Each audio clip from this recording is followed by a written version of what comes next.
اعوذ باللہ من الشیطان الرجیم بسم اللہ الرحمن الرحیم وبہ نستعین وہو خیر المعین رب اشرح لی صدری ویسر لی امری واحلل عقدۃ من لسانی یفقہوا قولی اللہم انا نرغب الیک فی دولۃ کریمہ تعز بها الاسلام واہلہ وتذل بها النفاق واہلہ وصلی اللہ علی محمد وآلہ الطیبین الطاہرین المعصومین اما بعد فقد قال الامام سید الساجدین زین العابدین علیہ الصلاة والسلام واما حق رعیتک بالعلم فان تعلم ان اللہ قد جعلک لهم فیما آتاک من العلم وولاك من خزانة الحكمة فإن أحسنت فيما ولاك الله من ذلك وقمت به لهم مقام الخازن الشفيق الناصح لمولاه في عبيده الصابر المحتسب الذي إذا رأى ذا حاجة أخرج له من الأموال التي في يدي كنت راشدا وكنت لذلك عاملا معتقدا وإلا كنت له خائنا ولخلقه ظالما ولسلبه وعزه متعرضا۔ حقوق کے پروگرام میں اپنے تمام ناظرین اور سامعین کی خدمت میں ہدیہ سلام پیش کرتا ہوں۔ اللہ سبحانہ و تعالی ہمیں صاحبان حقوق کا جو خیال کرنے والے، پاس کرنے والے، لحاظ کرنے والے بندے ہیں، ہمارا شمار ان میں فرمائے اور ہماری عاقبت کو اللہ سبحانہ و تعالی خیر فرمائے۔ آج 22واں حق رسالۃ الحقوق میں، اور وہ ہے کہ شاگرد کا کیا حق ہے۔ ایک اسٹوڈنٹ ہے، اس کا ایک استاد کے اوپر کیا حق بنتا ہے، استاد کو کون کون سی چیزیں آبزرو کرنی چاہیے، اور شاگرد کو کون کون سی چیزوں کا دھیان رکھنا چاہیے۔ آج ہماری گفتگو اس سلسلے میں ہوگی۔ امام علیہ الصلوۃ والسلام نے ایک دفعہ جو عام رعایا ہے اس کے حق کے سلسلے میں بتایا، ایک حاکم اور بادشاہ کے حق کے سلسلے میں بتایا، اللہ سبحانہ و تعالیٰ کے حق کے سلسلے میں بتایا، نفس انسانی کے حق کے سلسلے میں بتایا، نماز کے کیا حقوق ہیں، روزے کے کیا حقوق ہیں، اس سلسلے میں بتایا۔ اور آج جو علمی رعیت ہے اس سلسلے میں گفتگو ہے کہ شاگرد آپ کی علمی رعیت رکھتا ہے۔ وَأَمَّا حَقُّ رَعِيَّتِكَ بِالْعِلْمِ، کہ وہ لوگ تمہارا حق کہ جو تمہارے علمی رعیت ہے، یعنی تمہارے جو شاگرد ہیں، ان کا حق یہ ہے کہ فَأَن تَعْلَمْ ان اللہ قد جعلک لہم فیما آتاک من العلم، تمہیں یہ معلوم ہونا چاہیے کہ خدا نے تمہیں جو علم گرانٹ کیا ہے، عطا کیا ہے، اور جو تم نے علم حاصل کیا ہے خزانہ قدرت پروردگار سے، اور جو حکمت کا خزانہ جس نے تمہیں عنایت فرمایا ہے، وَوَلَّاكَ مِنْ خَزَانَةِ الْحِكْمَةِ، تو اس میں تمہیں کیا کرنا چاہیے؟ شاگردوں کا تمہیں سرپرست بننا چاہیے۔ اللہ سبحانہ و تعالیٰ نے تمہیں شاگردوں کا سرپرست بنایا ہے، اور اگر تم نے اچھے انداز کے ساتھ مقام الخازن الشفیق الناصح لمولاہ فی عبیدہ، دیکھو اگر تم نے اپنے شاگردوں کی، اپنے اسٹوڈنٹ کی اچھی طرح پرورش کی، اچھی طرح ان کی سرپرستی کی، اور دھیان رکھا، اور ایک مہربان جو خزانچی ہے، مقام الخازن الشفیق، ایک مہربان اور شفیق جو خازن ہے، ٹریجرر ہے، اس کی طرح جو خیر خواہ ہوتا ہے ہمیشہ اپنے مولا کا، ہمیشہ اپنے آقا کا، اپنے مالک کا، جو کہ صابر خدا خواہ ہے، اور جب اس کی کوئی ضرورت ہوتی ہے، جب وہ ضرورت مند ہوتا ہے، جب وہ کسی ضرورت مند کو دیکھتا ہے تو وہ کیا کرتا ہے؟ الصابر المحتسب الذی اذا رأى ذا حاجۃ اخرج له من الاموال التي فی یدیہ، تو اپنے پاس موجود اموال میں سے اسے دیتا ہے، ٹھیک ہے، تاکہ تم کیا کرو؟ رشد یافتہ ہو جاؤ، با ایمان خادم ہو، ورنہ خدا کے یعنی یہ کیا ہے کہ خدمت گزاری کی طرف ہے۔ علم اللہ نے تمہیں دیا تو ایک خادم بن کر رہو اور ایک سروس پرووائڈ کرو اس معاشرے کو، ورنہ انسان یہ جو امانت ہے، علم بھی امانت پروردگار ہے، اگر اس علم کو صحیح معنی میں مصرف نہ کیا گیا تو یہ علم میں پھر خیانت ہو جائے گی اور اس کی مخلوقات کے لیے انسان ظالم اور عزت و نعمت کے یہ سلب ہونے کا سبب بن جاتا ہے۔ تو کیا ہے؟ شاگردوں کے ساتھ تمہارا رویہ کیسے ہونا چاہیے؟ تمہارے ایک شفیق خزانہ دار کی طرح۔ تمہیں اللہ نے یہ خزانہ علم دیا ہے، جب تمہیں خزانہ علم دیا ہے تو جو ضرورت مند ہیں، جن میں وہ علمی صلاحیت اس وقت یعنی جہل کی طرف ہیں، نادانی کی طرف ہیں، تمہیں چاہیے کہ وہ علم تقسیم کرو اس علم کو۔ اگر تم نے یہ علم تقسیم نہیں کیا تو پھر کیا ہے؟ یہ اللہ کی امانت میں خیانت ہے، اور پھر یہ ہے کہ انسان وہ عزت کے جو علم کی وجہ سے انسان کو ملتی ہے، انسان اپنے اندر ہی اس کو رکھے اور اس کو تقسیم نہ کرے، یہ جو زکوٰۃ ہے علم کی، تو اللہ پھر انسان کو رسوائی کی منزل پر لے آتا ہے۔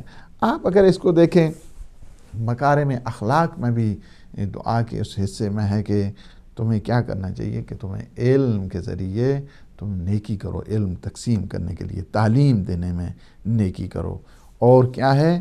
جب تعلیم تم دو گے تو اس کی شرائط بھی بتا دی، پھر تمہیں بدخلقی نہیں ہونا چاہیے، سختی نہیں ہونی چاہیے، نرمی کے ساتھ تمہیں علم کو تقسیم کرنا چاہیے، اور پھر خدا کیا کرتا ہے؟ اپنے لطف اور کرم کے ذریعے سے تمہارے علم میں اضافہ کیا کرتا ہے۔ جب تم سختی کے ساتھ پیش نہیں آتے ہو، اور جب تم بدخلقی کے ساتھ پیش نہیں آتے ہو، اچھے اخلاق کے ساتھ جب تم علم کو تقسیم کرتے ہو، نرمی اور تحمل اور برداشت کے ساتھ جب تم علم کو تقسیم کرتے ہو، تو اللہ تمہارے علم میں اضافہ کرتا ہے۔ اور اگر ایک انسان تقسیم نہیں کرتا تو پھر علم سے بھی جو ہے نا وہ محروم ہو جاتا ہے، علم سے دور ہو جاتا ہے۔ اس عبارت جو یہاں پہ دیکھیں 22 میں جو حق ہے، امام علیہ السلام نے یہاں فرمایا کہ ایک شاگرد کا حق کیا ہے، تو یہاں پہ کچھ پوائنٹس ہیں کہ جو استاد کے لیے ضروری ہیں۔ استاد کو چاہیے کہ جو علم اور حکمت، سب سے پہلی چیز کیا ہے کہ اللہ سبحانہ وتعالیٰ نے اسے علم دیا ہے، تو جو علم اور حکمت اللہ سبحانہ وتعالیٰ نے اسے دیا ہے، یہ کیا ہے؟ یہ لطف ہے اللہ کا۔ That is the grace of God. That is the blessing of God. That is the bounty of God. اللہ سبحانہ وتعالیٰ کی طرف خود کہاں سے لایا تھا؟ جب پیدا ہوا، جب انسان، سارے انسان ہیں اسی طرح سوائے معصومین علیہ السلام کے، جو بھی انسان اس دنیا میں آتا ہے، قدم رکھتا ہے، وہ کیا ہے؟ جاہل بھی ہوتا ہے اور ناتوان بھی ہوتا ہے۔ جسمانی اعتبار سے کے ساتھ وہ بہت زیادہ کمزور ہے، بغیر کھلائے کھاتا نہیں، بغیر چلائے چلتا نہیں، بغیر سلائے سوتا نہیں، اور علمی اعتبار کے ساتھ یہ ہے کہ میں کیا کہوں، بلکہ خدا خود فرماتا ہے واللہ اخرجکم من بطون امہاتکم لا تعلمون شیئا، اللہ نے تمہیں شکم مادر سے اس دنیا کے حوالے اس طرح کیا کہ تمہیں کچھ بھی نہیں جانتے تھے، اسے اپنے نام کا بھی خبر نہیں تھی، برائے نام اس کے پاس علم نہیں تھا۔ تو کیا ہے کہ یہ جو تمہیں علم ملا ہے، حکمت ملی ہے، یہ عطیہ پروردگار ہے، یہ علم و حکمت عنایت پروردگار ہے، تو کیا چاہیے؟ تمہاری ذات میں کچھ نہیں تھا، یہ اللہ سبحانہ و تعالیٰ نے اسے عطا کیا ہے، لہٰذا تمہیں علمی غرور تم میں نہیں ہونا چاہیے، جسمانی تمہیں غرور نہیں آنا چاہیے۔ دونوں اعتبار کے ساتھ اگر تمہیں بعد میں طاقت مل گئی تو یہ طاقت بھی اللہ کی دی ہوئی ہے، اگر تمہیں علم مل گیا ہے تو یہ علم بھی اللہ کی طرف سے ہے۔ تم چاہتے ہو کہ جسمانی اعتبار کے ساتھ تمہارا ارتقاء ہو، تمہارا کمال ہو، تم اس کو راہ خدا میں مصرف کرو، اپنی خواہشات نفسانی سے اپنے آپ کو بچاؤ۔ اور اللہ نے تمہیں علم دیا ہے تو اس میں غرور نہ کرو، اس میں تکبر نہ کرو، اس میں ایروگنس میں تم مبتلا نہ ہو جاؤ، اس وجہ سے کہ یہ علم اسی کا ہے اور اسی کی ذات میں ہے، وہ تقسیم کرتا ہے علم کو۔ پہلی چیز یہ ایک استاد کو یہ دھیان میں رکھنا چاہیے کہ یہ علم کیا ہے؟ عطیہ پروردگار ہے، عطیہ پروردگار کو دوسروں کی خدمت میں استعمال ہونا چاہیے۔ اور اللہ نے تمہیں علم دیا ہے تو علم کو یہ نہ سمجھو کہ یہ تمہاری جو ہے نا وہ میراث بن گیا ہے اور یہ تمہارے علاوہ کسی کو نہیں ہے، اس میں تمہیں غرور نہیں ہونا چاہیے، تکبر نہیں ہونا چاہیے، بلکہ تمہیں اللہ کا شکر ادا کرنا چاہیے۔ دوسری یہاں یہ ہے کہ مولا نے یہاں پہ مقام الخازن الشفیق، جو دوسرا یہاں مطلب ہے وہ یہ ہے کہ ایک استاد کو چاہیے کہ ایک مہربان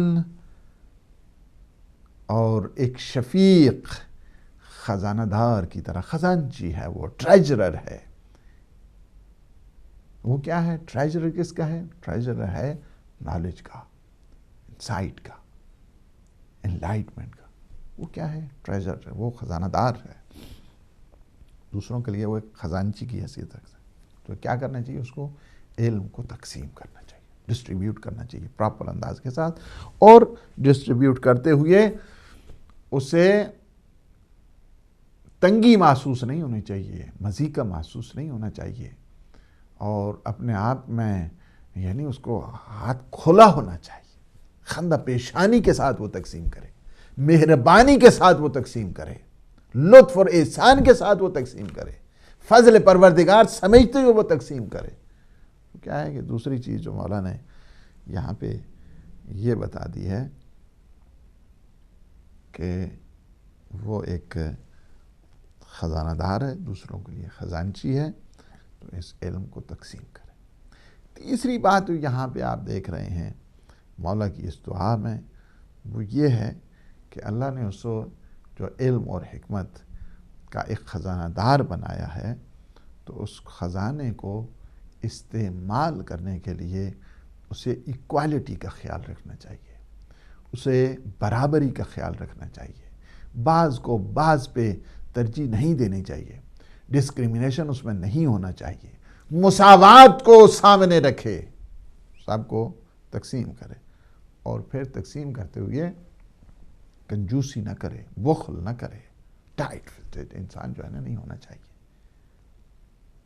اس میں میزری جو ہے نا وہ نہیں آنی چاہیے، اس میں اس قسم کی جو ہے نا وہ حالت نہیں آنی چاہیے کہ وہ اپنے آپ کو جی وہ کچھ نہیں، دوسروں کو پوچھ رہے ہیں جو ہے نا صاحب جو ہے کچھ نہیں بتاتے ہیں۔ تو لہٰذا اس میں استاد کو چاہیے کہ وہ سبب خیر بنے، اس میں ایثار پیدا ہونا چاہیے علم کے اعتبار کے ساتھ، سخاوت علمی اس میں آنی چاہیے، کنجوسی نہیں آنی چاہیے۔ چوتھی چیز جو یہاں پہ آپ دیکھ رہے ہیں یعنی کیا ہے؟ صابر المحتسب الذی اذا رأى ذا حاجۃ اخرج له من الاموال، دے لوگوں کو جو اللہ سبحانہ وتعالیٰ نے اسے عطا کیا ہے۔ چوتھی چیز جو یہاں پہ استاد کے لیے آپ دیکھ رہے ہیں کہ استاد کو اللہ سبحانہ وتعالیٰ نے یہ علم اور یہ حکمت جو عطیہ کیا ہے اس کا فریضہ یہ بنتا ہے۔ کیا فریضہ بنتا ہے؟ کہ یہ امانت الہیہ ہے، اس امانت میں اس کو خیال رکھنے کی ضرورت ہے۔ کیا کرنا ہے؟ وَإِلَّا كُنْتَ لَهُ خَائِنًا، اگر یہ جو امانت ہے، علم تمہارے پاس امانت ہے، تم نے اس امانت کا دھیان کیا ہے، خیال رکھا ہے، لحاظ کیا ہے، یا تم نے نہیں کیا ہے؟ علم اللہ سبحانہ و تعالیٰ کا امانت ہے. تم خزانچی ہو، تم خزانے دار ہو، تمہیں اللہ نے یہ علم دیا ہے، عطیہ بنا کر دیا ہے. لہٰذا تم میں کنجوسی نہیں آنی چاہیے، برابری کا تم خیال رکھو، بعض کو دو بعض کو نہ دو، اس طرح جو ہے تمہیں نہیں ہونا چاہیے. اس فیض کو کیا کرنا چاہیے؟ عام ہونا چاہیے. یعنی کس علم کیا ہے؟ امانت داری کی. اس کی مثال ایک امانت کی سی ہے. امانت کی سے ہے، ایک تو یہ ہے کہ اس کو محفوظ رکھو. آپ نے آج علم کو حاصل کیا ہے، اس کو محفوظ کرو. قید العلم بالکتابہ، اس علم کو کیا کرو تم؟ کتابت کے ذریعے قید کرو. Imprison your knowledge with a written form. کیا کرو آپ؟ تم لکھو. لکھ کے اس کو جو ہے تم اس علم کو لکھ کے محفوظ کرو. اور یہ جو امانت اللہ سبحانہ و تعالیٰ نے تمہیں دی ہے، اس امانت میں خیانت نہیں ہونا چاہیے، ظلم نہیں ہونا چاہیے، ورنہ تم محروم ہو جاؤ گے اس سے. کیونکہ حافظہ بھی اسی نے دیا ہے، ویژن بھی اسی نے دی ہے، انلائٹمنٹ اسی نے دی ہے، دماغ اسی نے دیا ہے، فکر اسی نے دی ہے، استدلال کا طریقہ اسی نے دیا ہے، استنباط اسی نے. تو لہٰذا کیا کرو؟ اس علم کو تم جو تم نے حاصل کیا ہے اس کو اچھے طریقے سے، شائستہ انداز کے ساتھ، بہترین انداز کے ساتھ تم دوسروں کو ایجوکیٹ کرو، دوسروں کو یہ علم تقسیم کرو، دوسروں کو علم کے لحاظ سے شوق پیدا کرو، ان میں رغبت پیدا کرو، انہیں انکریج کرو تم. یہ کیا ہے؟ تاکہ ان میں امنگیں پیدا ہوں، ان میں آس پیدا ہو علم کی، ان میں امید پیدا ہو علم کی، اور پھر ان کے ساتھ بڑے عجز اور انکساری کے ساتھ جو ہے نا وہ انسان کو پیش آنا چاہیے. ایک اس طرح نہ کرے کہ اللہ نے اسے علم دیا ہے تو ذخیرہ اندوز بن جائے. یہ جو مال کی ذخیرہ اندوزی کرتے ہیں یہ بھی بہت بڑے ظالم ہیں، اور جو علم کی ذخیرہ اندوزی کرتے ہیں، تقسیم نہیں کرتے، یہ بھی بہت بڑے ظالم ہیں. جس طرح مال کی ذخیرہ اندوزی سے وہ مال برباد ہو جاتا ہے، سرکولیشن رہنی چاہیے. انفاق، نفق، آپ جائیں، نفق کہتے ہیں سرنگ کو، ٹنل کو. یعنی آپ ایک طرف سے جائیں گے تو دوسری طرف سے آئے گا. ایک طرف سے انفاق کریں گے، دوسری طرف سے اللہ سبحانہ و تعالیٰ تمہیں دے دے گا. مال کے سلسلے میں بھی اسی طرح، علم کے سلسلے میں بھی اسی طرح ہی ہے. علم کے سلسلے اتنا تم تقسیم کرتے رہو گے، اتنا اللہ سبحانہ و تعالیٰ تمہیں کیا کرے گا؟ عطا کرے گا. تم علم میں کنجوسی کرو گے، ذخیرہ اندوزی کرو گے، اللہ تمہیں محروم کر دے گا، علم سے محروم. یہ ایسی چیز ہے دنیا میں، مال اور علم میں یہ فرق ہے. مال کے خرچ ہونے سے مال کم ہوتا ہے، علم کے خرچ ہونے سے علم زیادہ ہوتا ہے.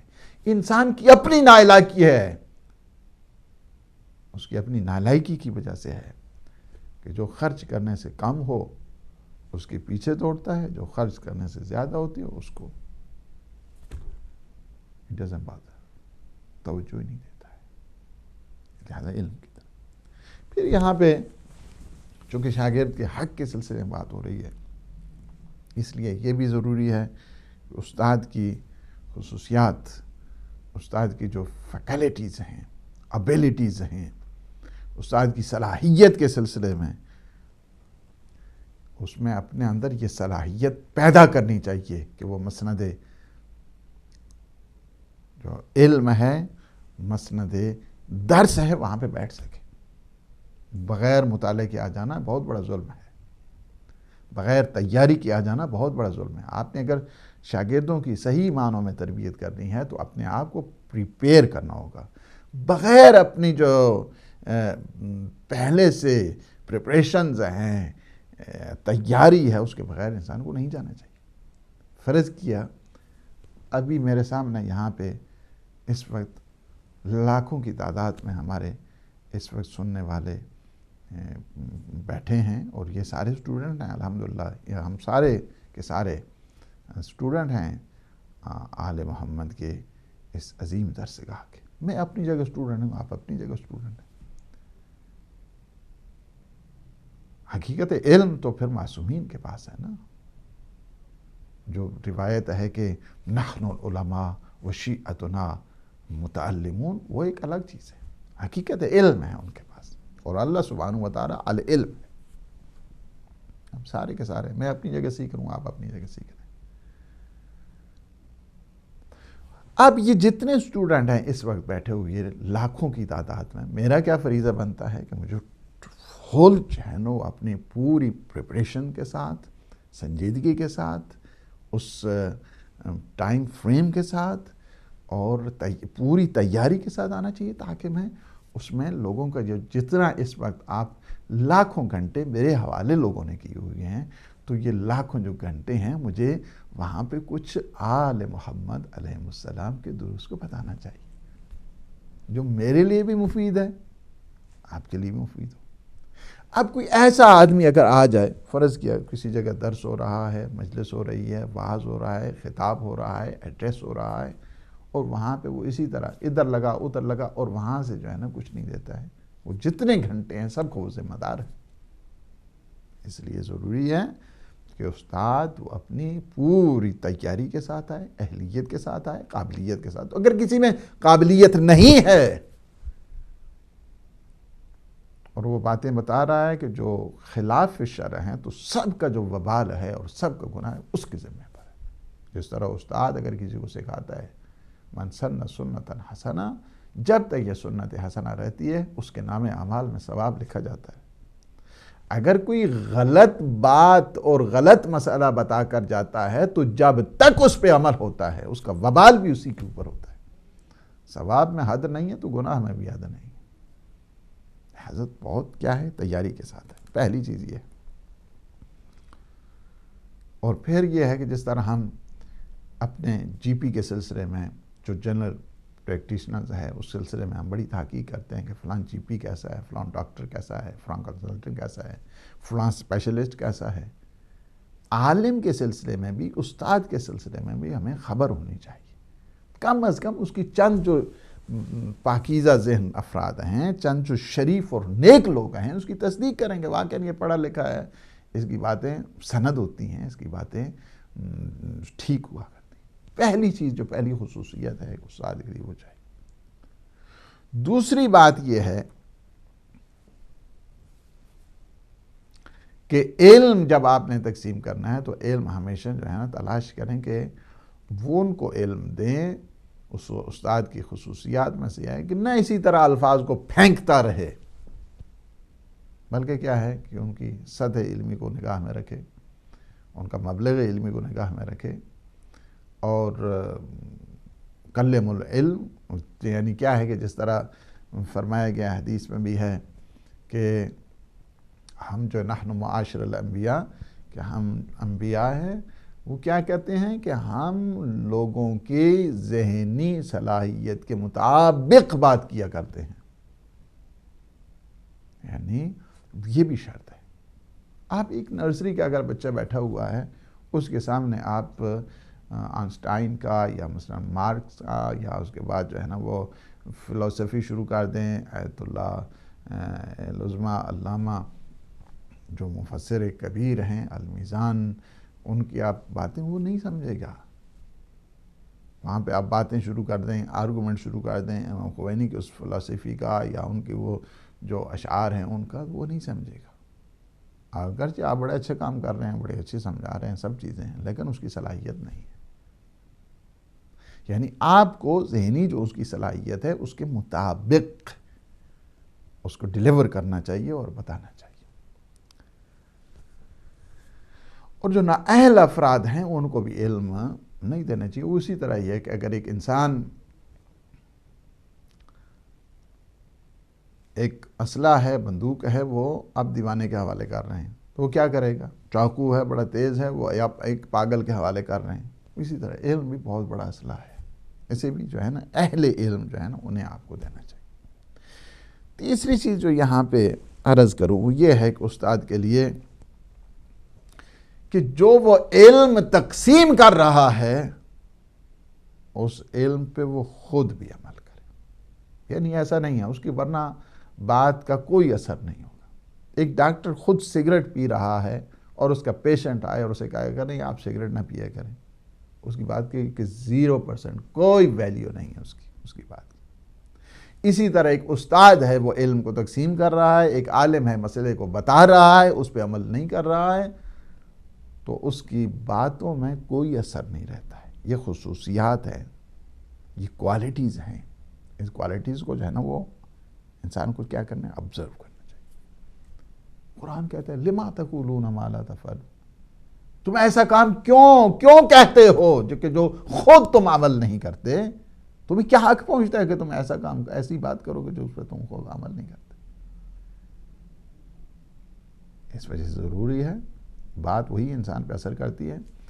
اذا خرج من القلب دخل فی القلب، جب دل کی بات دل پہ اثر کرتی ہے، دل سے نکلی ہوئی بات دل پہ اثر کرتی ہے، زبان نہیں فقط کافی نہیں ہے، کافی نہیں ہے۔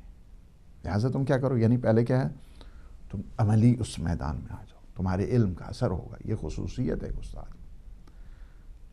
اتامرون الناس بالبر وتنسون انفسکم، تم نیکی کا دوسروں کو تو بہت کہتے ہو کہ نیکی کرو، تم اپنے لیے کیوں بھول گئے ہو؟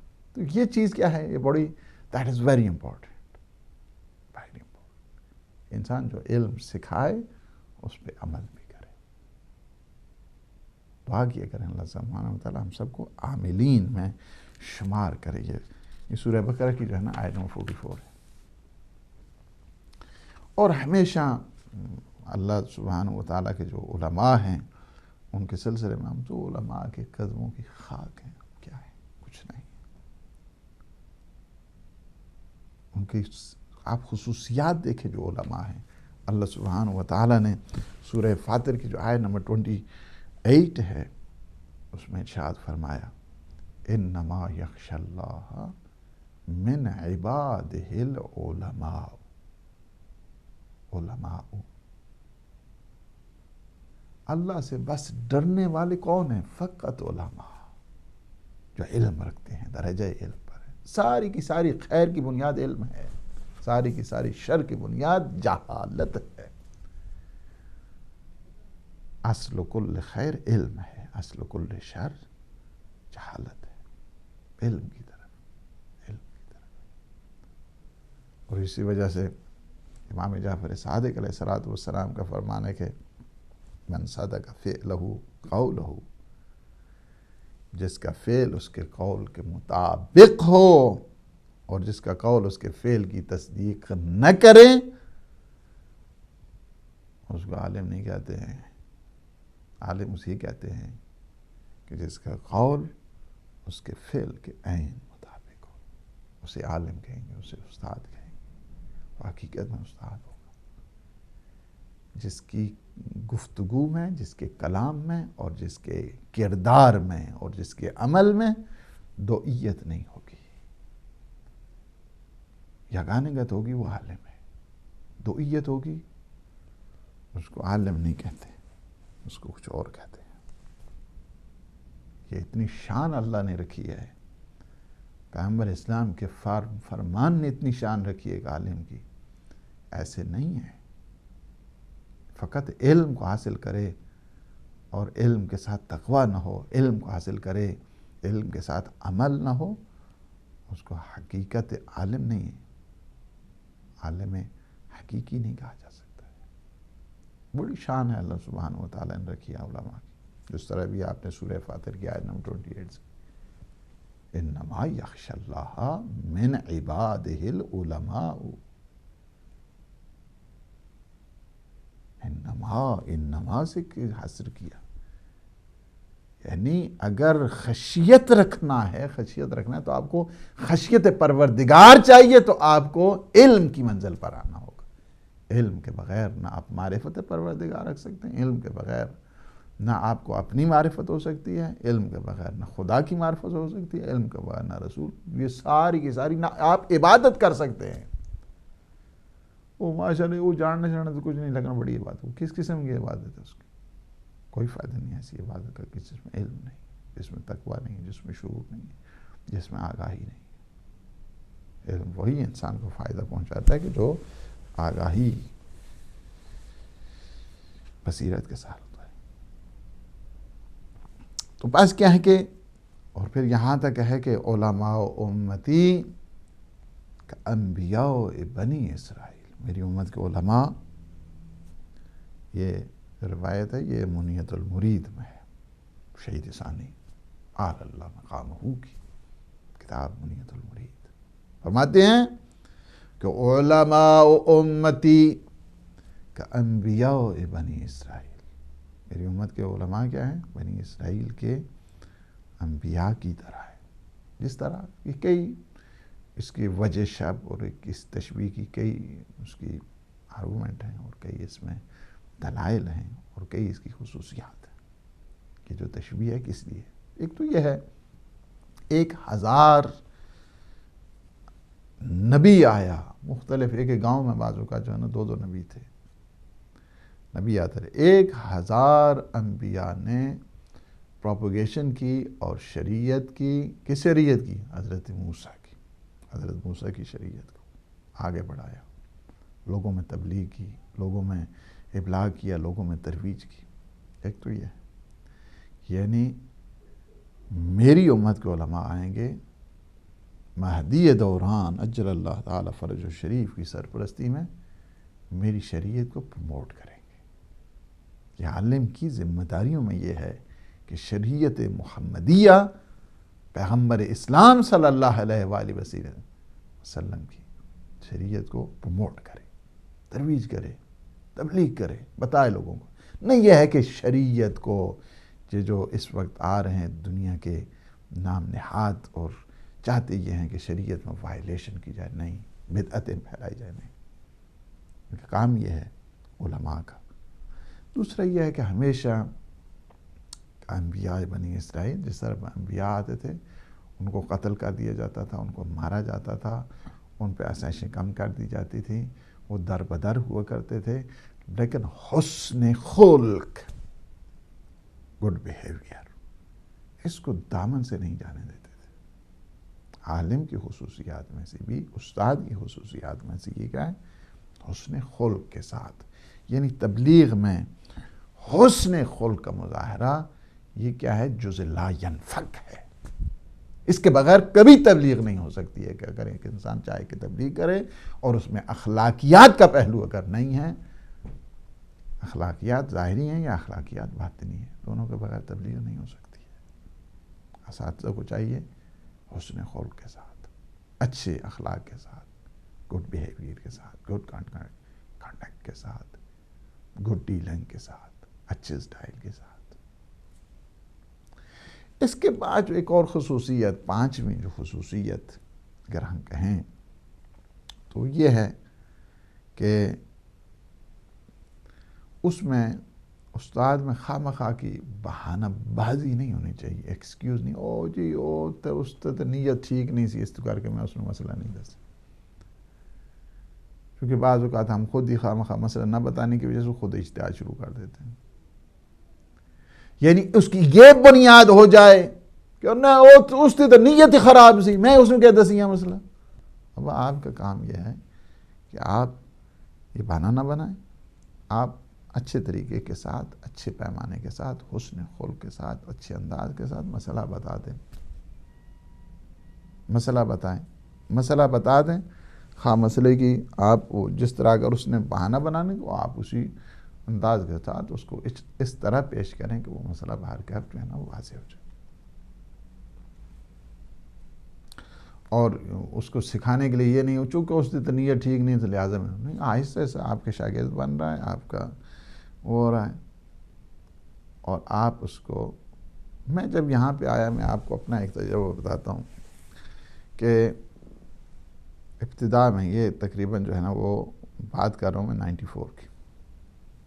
94 میں جب ہم یہاں پہ آئے تو کچھ افراد تھے وہ اصل میں جاننا چاہتے تھے کہ کیا ہے کیا نہیں ہے. تو ہمارے پاس وہ آتے تھے صبح کی نماز کے لیے، اذان کے ٹائم آتا، اذان سے پہلے بلکہ، تو ہم نماز پڑھتے تھے.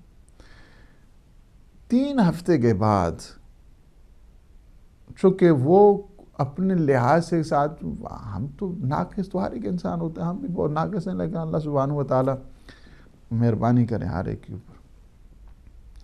3 ہفتے کے بعد مجھے کہتے ہیں ہم آئے تو قبلہ کسی اور مقصد کے لیے تھے، لیکن ہم میں بڑی تبدیلی آ گئی ہے، بڑی تبدیلی آ گئی۔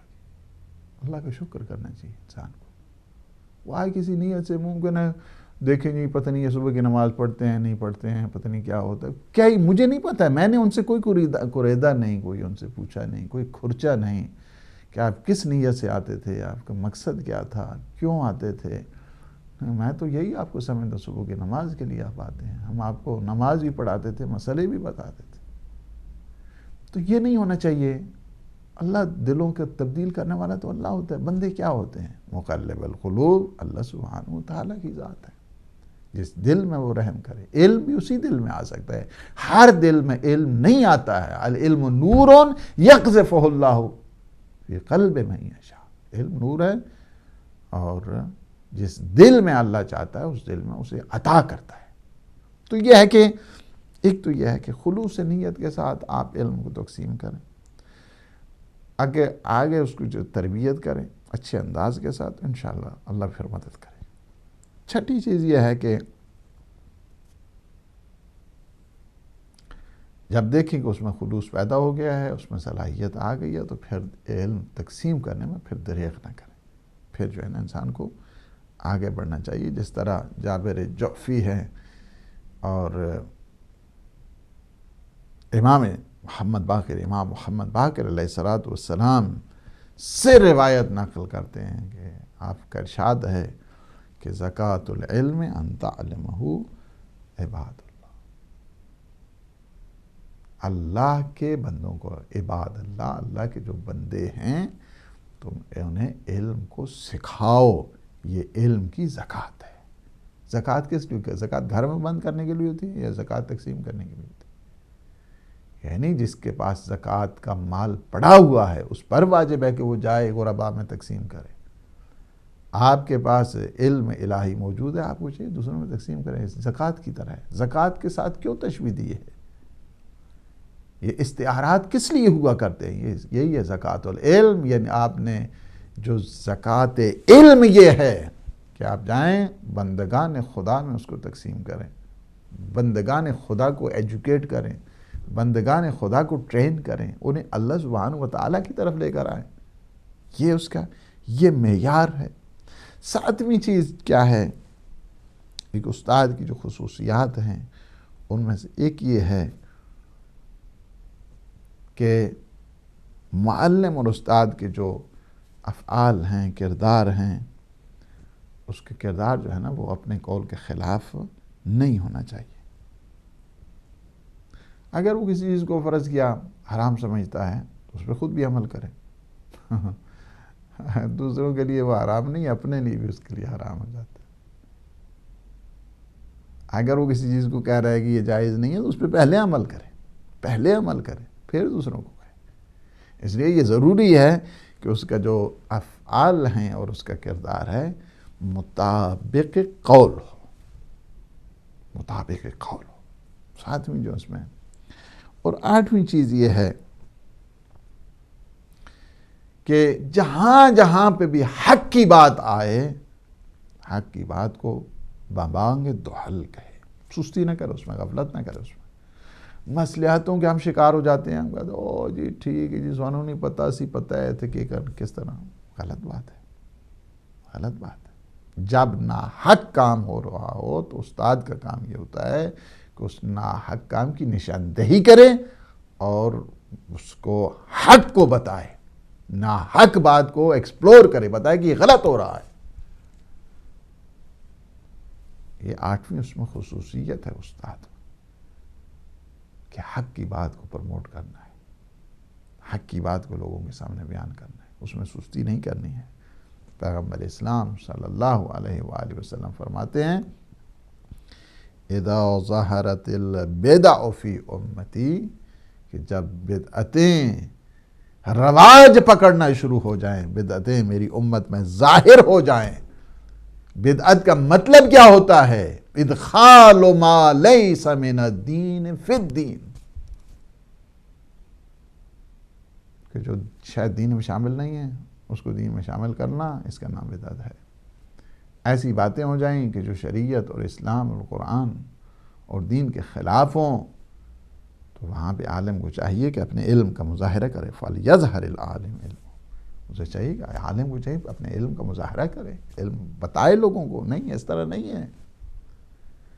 فَمَنْ لَمْ يَفْعَلْ فَعَلَيْهِ لعنت اللہ، اگر اس کے پاس علم ہے اور وہ جانتا ہے کہ یہ بدعت ہو رہی ہے اور اس پر وہ عمل نہیں کر رہا ہے، اظہار علم نہیں کر رہا ہے، حق کو بیان نہیں کر رہا ہے، اس میں سستی کر رہا ہے، فعلیہ لعنت اللہ، وہ اللہ کی رحمت سے دور ہے۔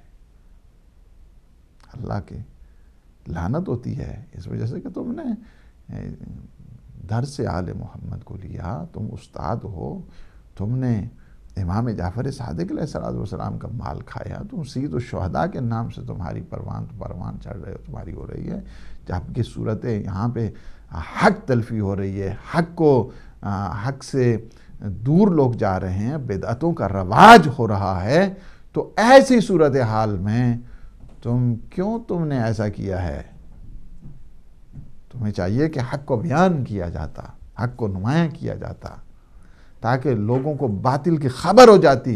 لوگ باطل کو حق کا لباس پہنا رہے ہیں، تو میں چاہیے کہ تم باطل کی نقاب کشائی کرو، حق کو نمایاں کرو۔ دوبارہ سنیں اس حدیث کو، اذا ظاہرت البدع فی امتی، کہ جب میری امت میں بدعتیں ظاہر ہونا شروع ہو جائیں، یا ظاہر بدعت اور خلاف واقع باتیں جو ہیں وہ ظاہر ہونے لگیں، تو پھر کیا کرنا چاہیے؟ فَلْيَظْهَرِ الْعَالِمُ، واجب ہے، یہ امر ہے، فَلْيَظْهَرِ، تو کیا چاہیے؟ عالم کو چاہیے کہ وہ ظاہر کرے، کیا کرے؟ علمہو، اپنے علم کو ظاہر کرے، بتائے کہ نہیں میں نے جو درس گاہ آل محمد سے سیکھا ہے وہ یہ مسئلہ ہے، یہ مسئلہ ہے، اپنے علم کو ظاہر کرے۔ آگے پھر کیا اللہ پہ چھوڑ دیں، توفیق تو اللہ ہی دیتا ہے ہر ایک کو۔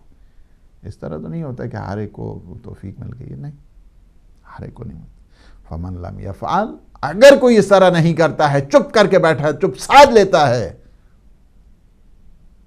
پھر کیا ہے؟ فَعَلَيْهِ لَعْنَتُ، اس پر جو ہے نا وہ اللہ کی لعنت ہوتی ہے، وہ اللہ کی رحمت سے دور ہو جاتا ہے۔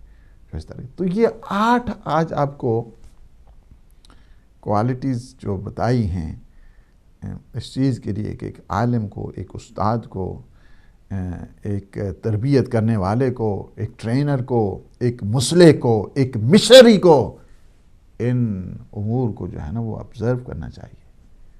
ایسی بات نہ کرے کہ جو خلاف واقع ہو، ایسی بات نہ کرے کہ جس پر خود عمل نہیں کرتا ہو، اپنے اخلاق کے ذریعے تبلیغ کرے، اپنے اخلاق کے ذریعے مظاہرہ کرے، اور حسن خلق کے ذریعے لوگوں کو بتائے، اور ہمیشہ خلوص نیت کے ساتھ، مساوات کے ساتھ، اور پوری تیاری کے ساتھ آئے، قابلیت کے ساتھ آئے، ابیلٹی کے ساتھ آئے۔ استادی کا حق انہی کو پہنچتا ہے جو علم کو صحیح جو ہے نا وہ کانسٹیٹیوشنل انداز کے ساتھ حاصل کرتے ہیں، اور پھر لوگوں کو بتاتے ہیں۔ تیاری ان کی ہوتی ہے پوری، اور اللہ سبحانہ وتعالی سے دعا کرنی چاہیے کہ وہ ہمیں یہ توفیق دے تاکہ ہم صحیح معنوں میں کہ جو علم سیکھا ہے اس کی زکوٰۃ ہم ادا کر سکیں۔ زکوٰۃ جب دی جاتی ہے، منت نہیں چڑھائی جاتی ہے، احسان اس پر نہیں کیا جاتا ہے، بلکہ نہیں میرا فریضہ تھا، میں نے اس فریضے کو ادا کر دیا ہے۔ آپ کی ہے جو بھی اس وقت یہ جو دکھی انسانیت ہے، فقر علم رکھنے والی ہے، ہر استاد کا کام بنتا ہے، ہر عالم کا کام بنتا ہے کہ اپنی علمی جو ذمہ داریاں ہیں انہیں پورا کرتے ہوئے، چونکہ اللہ سبحانہ وتعالیٰ نے تمہیں خزانہ دار بنایا ہے، اور یہ خزانہ علمی اسی نے تمہیں عطا کیا ہے، لہٰذا اس کی ان عطاؤں کو، علم تم ذات سے نہیں لے کر آئے تھے، اللہ نے تمہیں دیا ہو، اللہ کی دی ہوئی نعمتوں کو ادا کر دینا، یہ تو زکوٰۃ ہوا کرتا ہے۔ تم اچھے خزانہ دار بنو، اچھے امین بنو، ورنہ جو انسان کنجوسی کرتا ہے، بخل کرتا ہے علم کے سلسلے میں، تو اللہ اسے اس نعمت سے محروم کر دیتا ہے۔ دعا کریں اللہ سبحانہ و تعالیٰ سے کہ ہمیں یہ جو نعمت اس نے عطا کی ہے درسگاہ آل محمد سے، ہمیں مزید توفیق عطا فرمائے کہ ہم بہتر انداز کے ساتھ ہم اپنے سارے جتنے بھی انسان ہیں، مسلم ہیں، نان مسلم ہیں، ہم انہیں اچھے طریقے سے سمجھا سکیں۔ ہماری زبان کی جو گرہ ہے پروردگار وہ کھول دے، تاکہ ہم اچھے انداز فصاحت کے ساتھ جو ایلیکویٹ انداز ہے اس کے ساتھ لوگوں تک یہ باتیں پہنچا سکیں۔ اللہ سبحانہ و تعالیٰ سے دعا ہے کہ ہماری خطاؤں کو معاف فرمائے، ہم سے کوتاہیاں ہو گئیں وہ معاف فرمائے۔ ہر طبع انسان اللہ کے سامنے قصوروار ہی ہوتا ہے، اور اس کی کتنی نعمتوں کے استفادے کے بعد بھی گناہ گار ہی انسان کو اپنے آپ کو سمجھنا چاہیے۔ اور ہر دم چونکہ جتنی انسان اپنے خطاؤں کے اوپر نگاہ رکھے گا، اتنا ہی وہ آگے بڑھنے کے اس کے جو چانسز ہیں وہ زیادہ ہوتے ہیں۔ پروردگار ہماری خطاؤں کو نہ دیکھ، اپنے لطف اور احسان کے صدقے میں ہمارے جملہ گناہان کبیر اور صغیر دونوں کو معاف فرما، ہمیں توفیق عنایت فرما۔ پروردگار ہر توفیق کا مرکز تیری ذات ہے، ہم سب کو اپنی توفیقات عالیہ ہیں وہ پروردگار ہمیں نصیب فرما۔ پروردگار ہمارے جتنے مومنین و مومنات مریض ہیں، بیمار کربلا کے صدقے انہیں صحت یاب فرما، صحت و سلامتی عطا فرما۔ پروردگار ہم سب کے مرحومین کی مغفرت فرما۔ خدا بحق محمد و آل محمد عالم اسلام کو سربلند فرما، عالم طاغوت کو نابود فرما، امام زمان قطب عالم امکان کے ظہور پر نور میں تعجیل فرما۔ اللہم عجل لولیک الفرج۔ والسلام علیکم ورحمۃ اللہ وبرکاتہ۔